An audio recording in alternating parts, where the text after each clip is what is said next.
IPL 2024కి ముందు Mumbai Indians సంచలన నిర్ణయం తీసుకుంది. ఐపీఎల్ 2024 సీజన్ కోసం హార్దిక్ పాండ్యాను కెప్టెన్ గా నియమించింది. ఇటీవలే గుజరాత్ టైటాన్స్ నుంచి ట్రేడింగ్ ద్వారా తీసుకున్న ముంబై అతడికి కీలక బాధ్యతలు అప్పగించింది. ఈ విషయాన్ని ఆ జట్టు గ్లోబల్ హెడ్ మహేలా జయవర్ధనే అధికారిక ప్రకటనలో తెలిపాడు. ఈ ప్రకటన చాలా మంది అభిమానులకు షాక్ కు గురిచేసింది. ఐపీఎల్లో సక్సెస్ఫుల్ కెప్టెన్ అయిన రోహిత్ ను తప్పించడమేంటి అని అభిమానులు పూర్తి నిరాశలో ఉన్నారు. అయితే తాజాగా రోహిత్ ను కెప్టెన్సీ నుండి తప్పించడంపై కీలక వార్తలు చక్కర్లు కొడుతున్నాయి. అసలు కారణాలు బయటపడుతున్నాయి.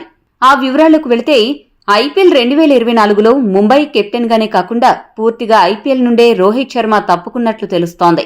రోహిత్ ఈ నిర్ణయం తీసుకోవడానికి ఒక బలమైన కారణం కూడా ఉన్నట్లు సమాచారం. టీ20 ప్రపంచ కప్ ను దృష్టిలో ఉంచుకుని రోహిత్ 2024 ఐపీఎల్ నుండి తప్పుకున్నట్లు తెలుస్తోంది. ఐపీఎల్లో గనుక ఆడితే టీ20 ప్రపంచ కప్ కు పూర్తి స్థాయిలో సన్నద్ధం అవ్వలేమని రోహిత్ భావిస్తున్నాడు. వన్డే ప్రపంచ కప్ లో ఎలాగూ టైటిల్ గెలవలేదు.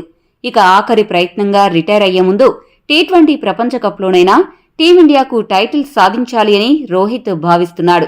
అందులో భాగంగానే ముంబై కెప్టెన్ గా అలానే ఐపీఎల్ 2024 నుండి రోహిత్ తప్పుకున్నట్లు సమాచారం. రోహిత్ తీసుకునే ఈ నిర్ణయం సరైనదని మీరు భావిస్తుంటే మీ అభిప్రాయాన్ని కామెంట్ చేయండి.